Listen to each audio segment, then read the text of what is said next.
Today on the It's Real podcast. Americans feel worse off financially than they have in 25 years. What does that mean for the housing market? We're talking contracts, why you sign one with an agent but not a lender, and can you fire your agent? New listings are finally hitting the market across the Midwest. Is this the break that buyers have been waiting for? Plus, a major industry shakeup. Real Brokerage acquires RE/MAX. And the 9 Ds of real estate, the life events that drive every move. Ooh, great topics. The It's Real podcast starts now. You're tuned into the It's Real podcast with your hosts, Kayla Callender and Andrew Yagi. Each week, we'll talk about what happens behind the scenes working full-time in real estate and share with you real-life stories, our successes and failures as we work to help consumers and industry professionals reach their real estate and real-life goals. Here we go. Andrew Yagi, it's great to see you. Episode 106, Kayla. 106. I sent out, we're getting better at sending out a weekly email, and I sent it out to kind of all of our database, and I got a couple of texts about episode 105, including someone close to me who watches a lot of our episodes and said, hey, 105, fantastic. Ooh, so, wow. I wonder what it was that caused that. I like it because I feel like that one is a little bit more raw. So maybe we need to go that route. Love that. Well, good. What's shaking in your world? What's shaken? The market is shaken. Things are busy. You know, I was just visiting with my team this morning, and we put a number of properties on the market this week. Also got some properties under contract for buyers. And still, I think I mentioned it before, I have seen almost a resemblance in some ways to the market of 2021 and 2022 when rates were low, and that we've seen a lot of offers. 48 offers on some properties, and then some where, hey, you know, we're the only offer, or some properties that are just sitting. I was talking to a Fargo agent just this morning, Mr. Pat Stoa, and Pat Stoa. Pat was I was asking him the market, and he's like, yeah, it's just really, really crazy. Just all of a sudden how it's busy. Although he said in Fargo, seeing more people liking some of the existing previously owned homes versus new construction, especially when there are not or lesser specials. So it makes it kind of interesting. Yeah. Yeah. It's heating up. I mean, we can feel it. Parade of Homes is this weekend and next, and people are, coming out from a year ago or 5 years ago, or first time home buyers. And we've talked about it before, but a lot of pent up energy of, okay, now I just am so tired of renting. I just want to buy. That's what I hear. So much more than I used to. It used to be we're living with, parents for a little bit. Now they're like, we need to get out. We need a house. This is the next step. I want to adult is kind of what I'm hearing. So I think there's a lot of energy in the market right now.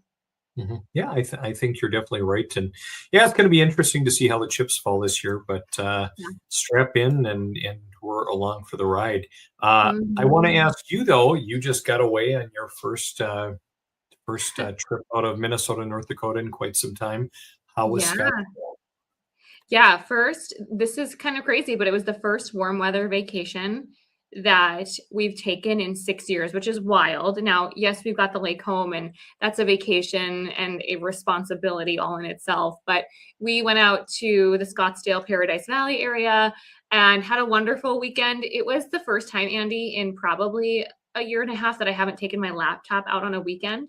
Worked from my phone a little bit. I don't know if it was just happened to be, but had some relaxation time. We climbed up Camelback, which, by the way, it is not a path. It is not a path that you walk. You are using your muscles in ways you haven't before. And I'm sorry, but I Googled when I got off of that mountain how many people die on that thing every year, because it was not what I was expecting. How many?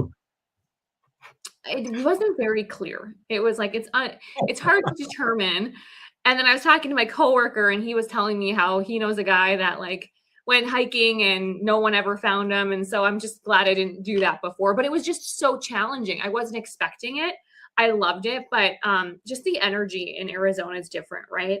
The sun, the people, Just it's a completely different vibe, and it just re-energizes you. So it felt great to get out there.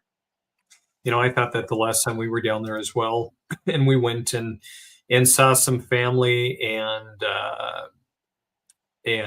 also enjoyed the outdoors a little bit too. But I just thought even just driving down the street, it was like, wow, like Yeah. imagine like living down here all the time. And okay, I do really enjoy where we live. I like the seasons, but Mhm. even now, like I just find how nice the weather is. Like even last night, um, my girls, my two older ones, had violin lessons, and so we're kind of near downtown, and so we decided, okay, what are we going to do because there's not really enough time to run back home. We're going to go down and we're going to walk kind of the river walk and just go and enjoy Mhm. the outdoors. And it's like, wow, it's so Mhm. much better of a mindset, a better mood. And also apparently in real estate too, people have a better mindset and they're ready to go out and make a deal and get out of Yeah. mom and dad's basement. Yeah, right. I would say it's definitely probably bebopping a lot more down in Arizona than it is around here, but it'll warm up. When it does, more people will come out. That's just what naturally happens. But what did you end up doing this last weekend, Andy? Boy, what did we do? The weeks and weekends just seem to run together, Kayla. So there are a lot of times I honestly have to go back and look at my calendar I get just it. because like where were we? What did we do? It Mhm. was kind of a low-key weekend actually. We kind of hung out. One of the girls kind of went and hung out with a friend for one whole day of the weekend. And so Violet, our middle one, she had volleyball. We kind of kicked around town, did some shopping, went to church, relaxed a little bit, and yeah, just kind of had it was pretty Perfect. rare that we had kind of a down weekend, so we That's enjoyed kind it. of nice. That's nice. And now back to it, back to the grind, and it's almost the weekend. But and you guys have been busy. You say that your team is seeing a lot more activity. Yeah. I'm seeing, I was gonna just add to this, I'm seeing more seller concessions lately. Could be the houses that my clients are offering on, but I've seen 10,000 and 8,500 in the last week. So Wow. just something to just share with our audience that it's it's not that it's impossible. It just depends on the property. It depends. Has it been sitting? Are there other offers? What negotiations are you putting in your contract? And I just tell people, work with your realtor. They'll pull comps, like have those conversations. But I've seen a few contracts come in with seller concessions, so that's a positive. Yeah, I would say, I've seen a couple, but we've also seen just some wild competitive situations in which we've seen mostly none. There have been a couple that have asked for some concessions, which obviously have not made for strong offers in a competitive situation. But yeah, I would say the Mhm. market's all over the board. Yeah. Well, and I think it'll continue to improve. I mean, people are asking, what are rates doing? And we've seen them ebb and flow. But again, we've talked about it before. I don't think rates are sidelining people right now. I just think in general, it's like you're either ready or you're not. So, Right. Absolutely. Well, mhm. Kayla, jumping into real estate in our discussion today, because we did promise a lot in our teaser just a couple of minutes ago. How was that for you, by the way? I mean, exciting. I mean, different, It'll work. It'll work. Give right? people a little preview about what's going on. But kind of the first area, Kayla, which I feel like this is almost like a paradox with what we just talked about, with the fact that, hey, the market has been pretty busy. This article that I saw come out saying Yeah. America worse off financially than at any point in 25 years. And this was a Gallup study that was done. And so, basically they interviewed about 1,000 Americans and just kind of seeing what percent of them felt like they were worse off. Well, you go back and you look around the '08 mark, it was about 48% of Americans Mhm. felt they were worse off. When we had our 2020, our little pre-COVID recession, it was right about 50%. Today, 55% of people, Kayla, feel like their financial situation is getting worse. Mm. It seems a little bit contradictory when, we think about how wild the real estate market has kind of been so far, but you're also talking a lot more, personal financial situation with Yeah. people. What are you seeing? I just had a client today tell me, hey, we think we're going to get a line of credit and improve our current home. I had clients last month that said, hey, we're going to pull out a contract. Our house fell through and we just think this is too big of a next move. So we're always busy in mortgage because we're constantly having conversations. Should you buy? Should you sell? Should you refi? What should you do with your finances? Not every one of them ends up buying. Not every one of them decides to move forward. Not every one of them finds a home. Not every one of them gets an offer accepted. So I would say a lot of realtors, they see the people that are typically, and I don't want to speak for you or other realtors, but usually you're busy with showing homes and people are wanting to sell their home. As lenders, we're seeing all sorts of people. I mean, we probably had 8 clients last week that we couldn't assist. They weren't ready, credit issues. And so although we're busy, I think that that doesn't always equate to business and deals. So I think there's a lot of people that things have gotten more expensive. Maybe they're not seeing a raise with their job. I've had a lot of people tell me lately that the job market has changed. I've got clients right now that have had probably 15 interviews between the two of them, husband and wife. So I think there's a lot that's not talked about, that even though it's busy for us, it doesn't necessarily mean people are for sure moving forward, if that makes sense. Yep. And you probably see a little bit more of that than we do. I would say we see a lot of that as well. Where I think about some of the individuals that we've worked with in our office lately, and we had one individual, hey, I'm going to sell, I'm going to buy something new, need something better for later in life. Well, all of a sudden that changes to, you know what, I don't want to be a homeowner, I want to rent. We had another individual buyers we got in contract, and all of a sudden one of them is in a pretty bad accident and is sitting in the hospital.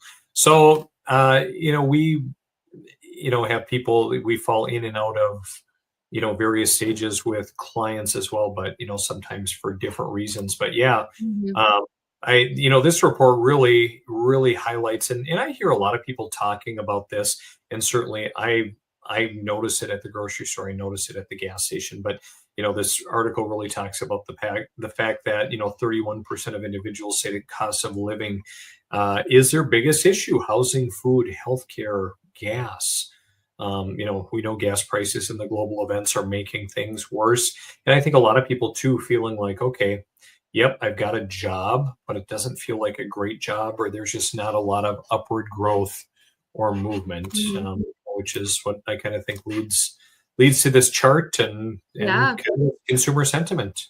Well, I think too, are people saving for retirement? Every time I have a consult with a client, it's, we'll ask tons of questions, not just, about your family or your wants or your needs, but I'll often say, do you work with a financial advisor? 9 out of 10 times, Andy, they don't. And they're like, no, but I want to.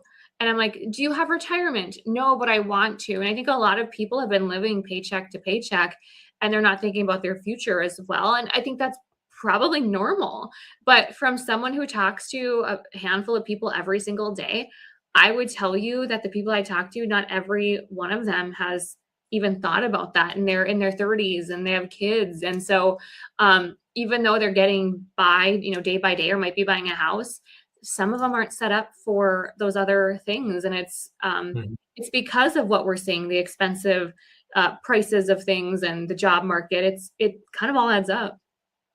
So Kayla, someone's probably sitting out there listening to or watching this and saying, yep, it's pretty obvious. You don't have to tell me this. I understand that things are getting tougher for my family.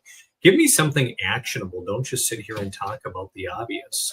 Kayla, what can I do? Like, yep, I'm sitting here, maybe with the family. I'm in my 30s, like you just referenced, and I don't have anything saved for retirement. I mean, we've got stable housing right now.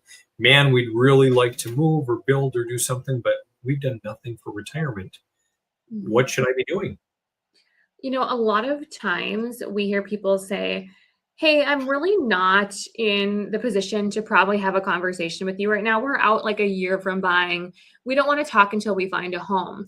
Well, I always tell people, have the conversation, because we can't help you. And like a doctor can't, and I say it all the time, a doctor cannot diagnose or prescribe unless they've seen you and talked to you. And the same applies with your finances. I encourage people, let's just have a conversation. Let's just gather an application, because then we can say, oh, wow, there's some high interest credit cards. There's some things that you could pay off. Many times clients are not told what they can do with their money to increase cash flow. So I would say, if you are looking to purchase, one, have a conversation with a lender. I don't care if you're a month out or 2 years out. It's never too soon to start planning.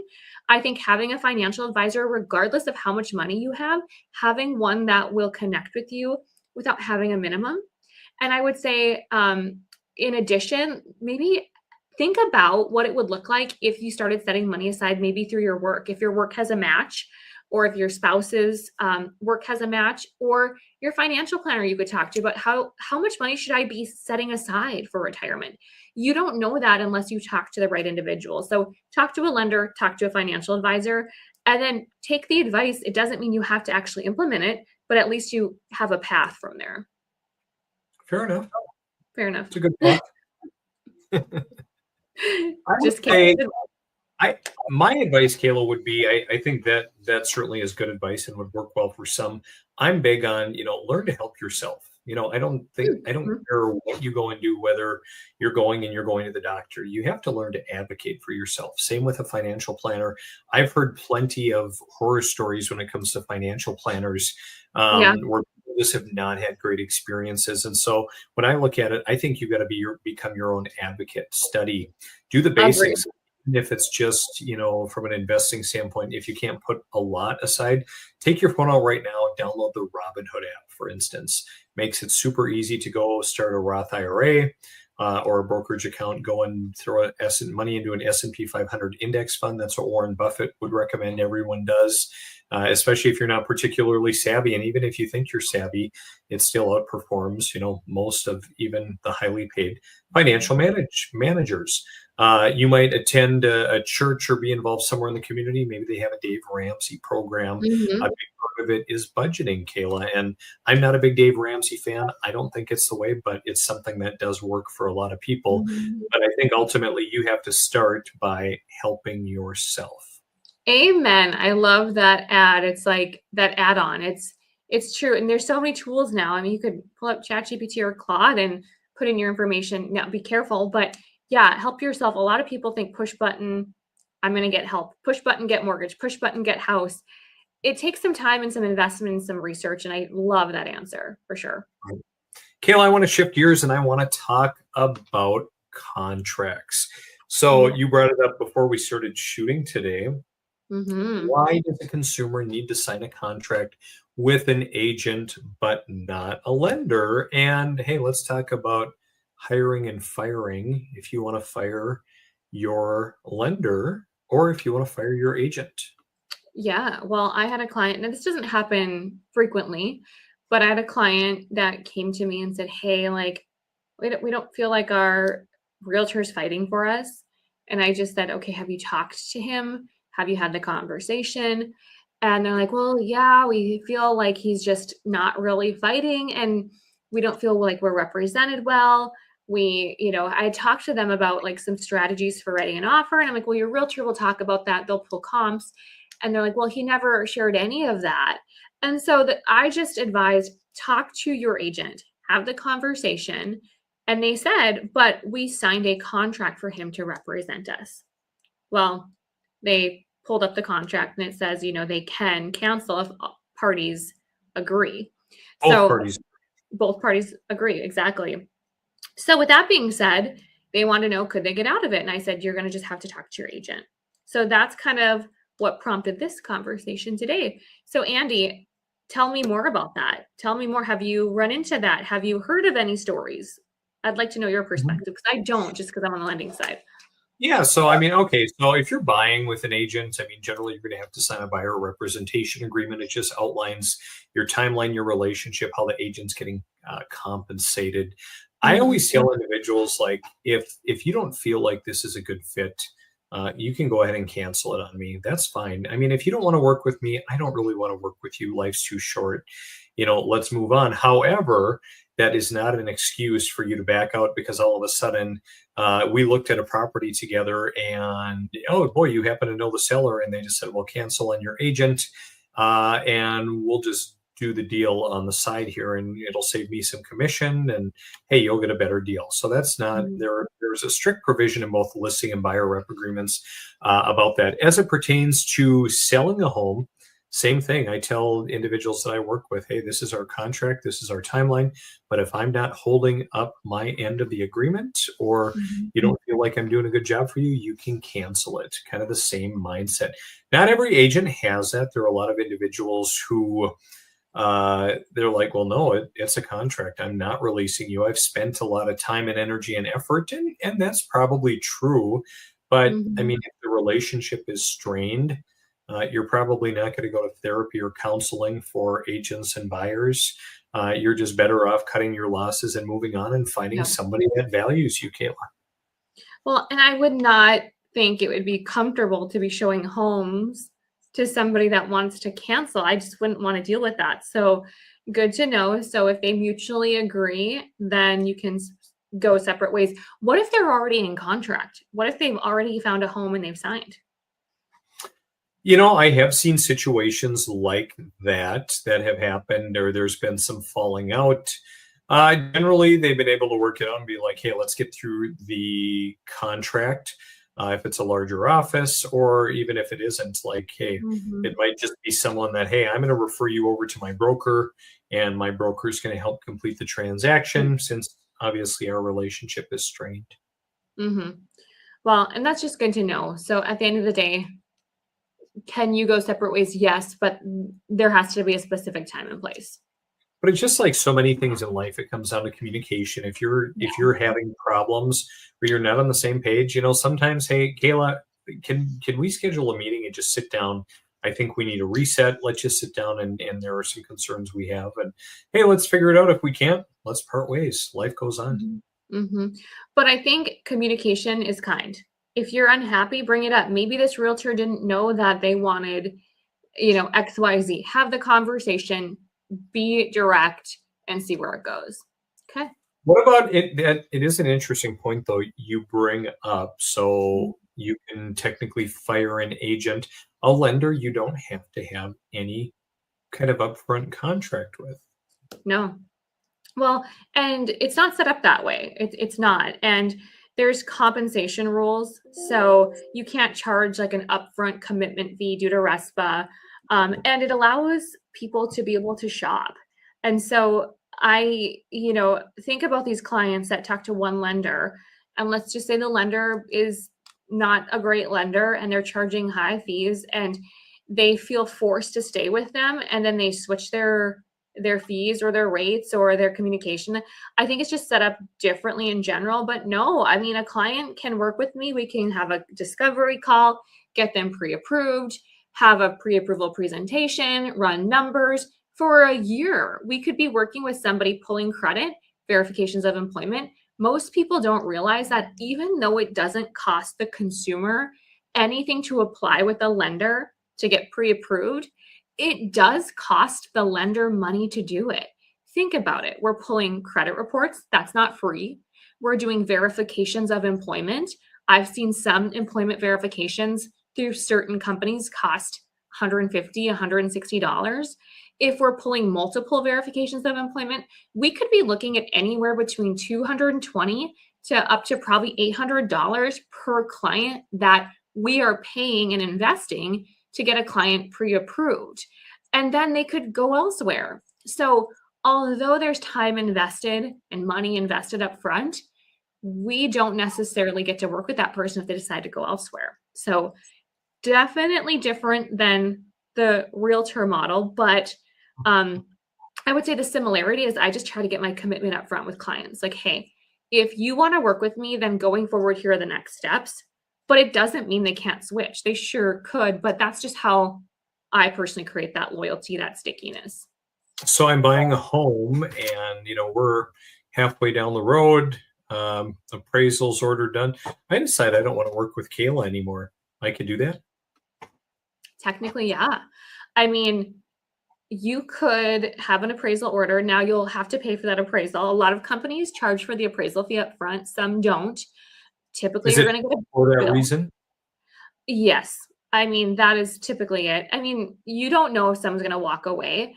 And I've had other companies where the client's like, hey, they've ghosted me. They won't respond.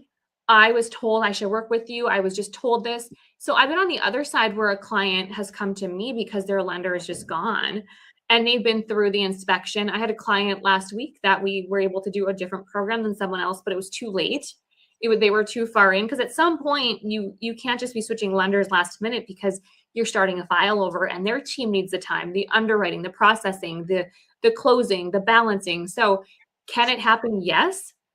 But I would say at some point you're kind of stuck because you're too far in. So Interesting. Yeah. mhm. I haven't really seen that ever happen. Mhm. I mean, of course, we've seen a lot of issues, with lending and underwriting, and all of a sudden finding out financial skeletons that have caused problems. At which point, sometimes another lender has been able to step in, just Mhm. because they Yep. might have a greater appetite. But yeah, very Yep. interesting. Yep. Okay, good chat on contracts. I want to keep things moving because I know you've got somewhere to be, Always. and we committed to a lot of content today. So, hey, I want to touch on this really quick because I thought this was very interesting. A lot of people talk doom and gloom in the economy, and they talk about that, boy, again, we talked about consumer sentiment. It's not great. But then, hey, we see what's going on in the real estate market right now, and that things are kind of going gangbusters in some ways. And then I came across this article, Kayla, where it talked about the Northeast and Midwest housing markets finally crack open and new listings surge. In fact, they've surged, or this is the highest number of homes on the market in the spring, or the strongest April since 2022. 480,000 homes were brought to market, up 8.7% month over month and 1% year over year. What's more, the surge in new listings was particularly muscular in the nation's most inventory-starved regions, offering buyers greater variety. That's awesome news. That's excellent news. I mean, inventory has always been a hot topic. Do you think it's because, well, I'll ask you because I'm kind of thinking this, and I don't know if the article talks about this, but if people are in these golden handcuffs in this 3% interest rate, and rates are at 7%, to go from 3 to 7 is a jump. But as rates soften and come down, let's say 6%, going from a 3% mortgage to a 6% allows sellers to feel more just more comfortable having not that huge leap.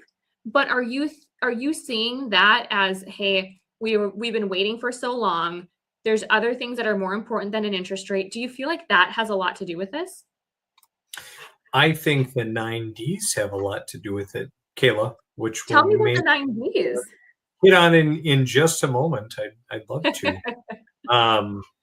Yeah, and well, actually, we could segue to that because it actually does play very well into it. So there are a lot of reasons, and I was talking to one of my agents today. We were shooting some video content, kind of a meet the team segment, and just talked about how real estate's great, and it's just so many people that are really happy and excited, making a move, buying and selling. But realistically, there are a lot of people that aren't happy when they have to buy or sell. And we often overlook those. And so I came across this earlier, and I'm going to just rattle it off pretty quick because I know you have somewhere to be, Kayla. I know I have somewhere to be too, and we've been pretty chatty today, which is good. Always chatty. But I'm gonna rattle them off here. So D number 1 is debt. So financial pressure. There are some people, and I'm sure you see it, where people are like, "Hey, we need to pay some debt off. We need to downsize, Yes, or relocate." You see that quite a bit.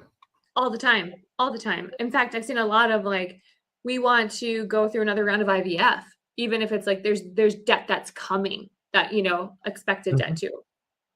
And there's nothing wrong with any of that. I mean, I think that's really awesome. That's a great responsible financial decision versus sitting and thinking, boy, we should be doing something, but we're not. But anyway, number 2 and number 3 maybe are more positive: diamonds and diapers. So positive life event like an engagement or a marriage is a pretty obvious reason.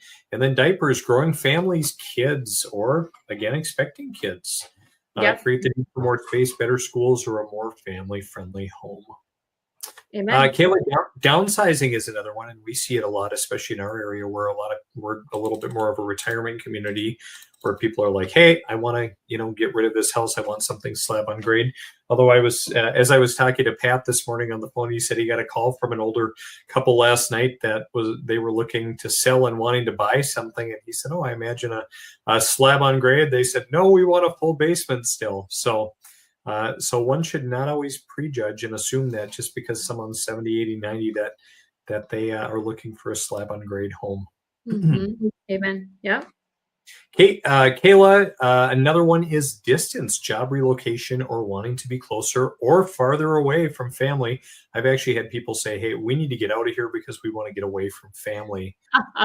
We're looking for a different type of lifestyle. Love So, that distance.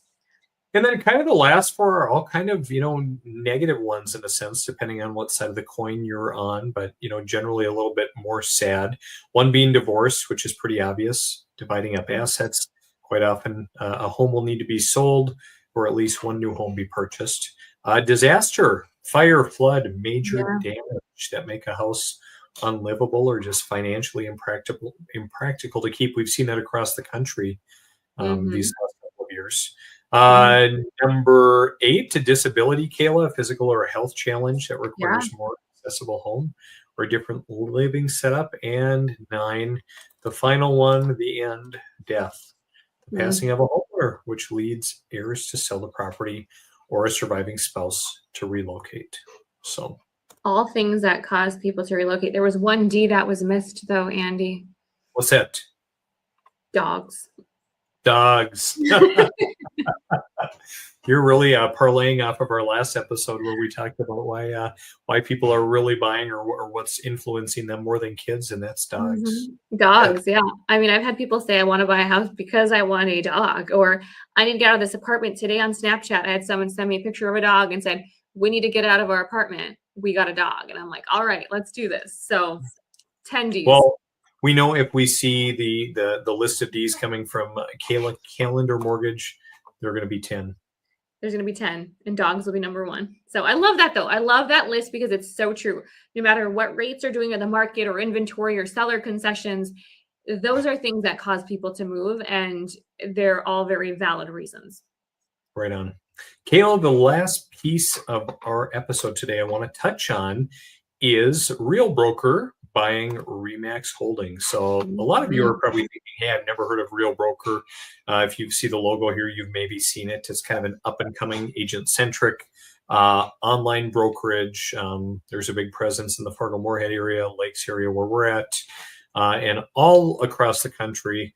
I don't know of anyone who wouldn't recognize the RE/MAX name. RE/MAX is very iconic, started in the 70s. I think RE/MAX really hit their peak probably in the 90s. And of course, companies come and companies go, kind of like we've seen even in retail, JCPenney, Sears, so on and so forth. Like things don't last forever. And, RE/MAX, I think, has been plagued financially and agent count dropping. And now all of a sudden, being taken over by Real. Have you heard much about this, Kayla, or have any thoughts? I mean, I feel like every realtor on Instagram was posting about it, but, I think that there's a lot to be said about this. I'm not a realtor. I can't speak on behalf of the people at RE/MAX or Real, but what I'm seeing is that there's a startup Real that has shared that they've got all this technology, and they have not been around nearly as long as RE/MAX. RE/MAX has been around since, was it 1973? And so I think there's a lot to be said about, I personally don't think it matters where you work. I mean, to an extent, yes, it does. But when I think about clients that are reaching out to realtors, I don't think they're going to say, you have RE/MAX or Real on your jacket, I'm going to work with you or I'm not. I just think at the end of the day that it's about the people. When you're a realtor, it's about your connections, your communication, your grit, your heart. And I think if you focus on that, whether this is a good move or a scary move, at the end of the day, people work with people. So.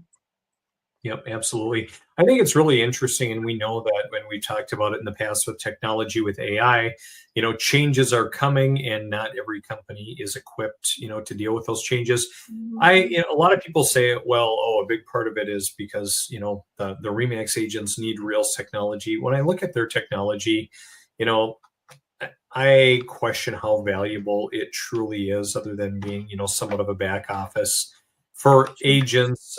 Granted, I also was at RE/MAX at one point, and their technology was not great. But I think a lot of it's hyped up, kind of like AI is a buzzword for so many people. Most people aren't using it. They don't know how to work with it. I just think it's a sign of the times, and there's going to be more consolidation. It's also very interesting for me to kind of look at the stock and, interesting Real stock, and not that it's worth much in the first place at $2 and change, but really dropped. And then, RE/MAX stock kind of went up, but then kind of has trended down.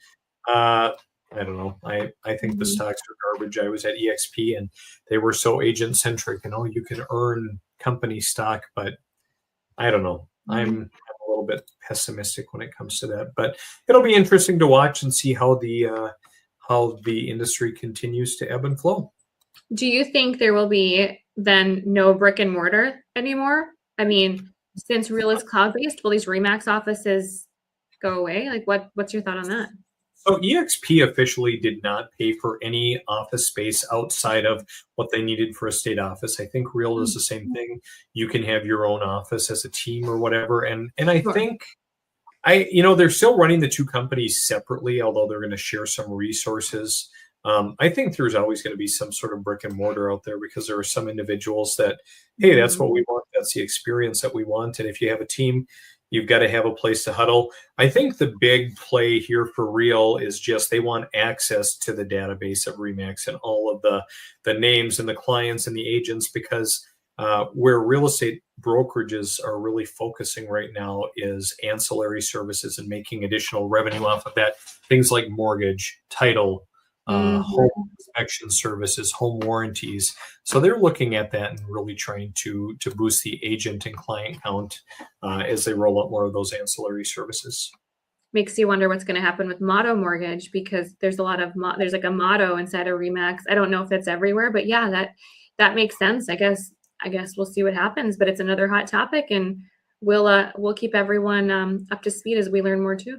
So for sure, like a news anchor. Back to you, Andy. Back to you. More at 5. Michaela, I think that's a wrap on episode 106, which was proved to be jam-packed and a lot of good info. I'm glad you got away for vacation. I'm glad you're having a great week, and we will chat with you next week. We'll see you soon. Bye.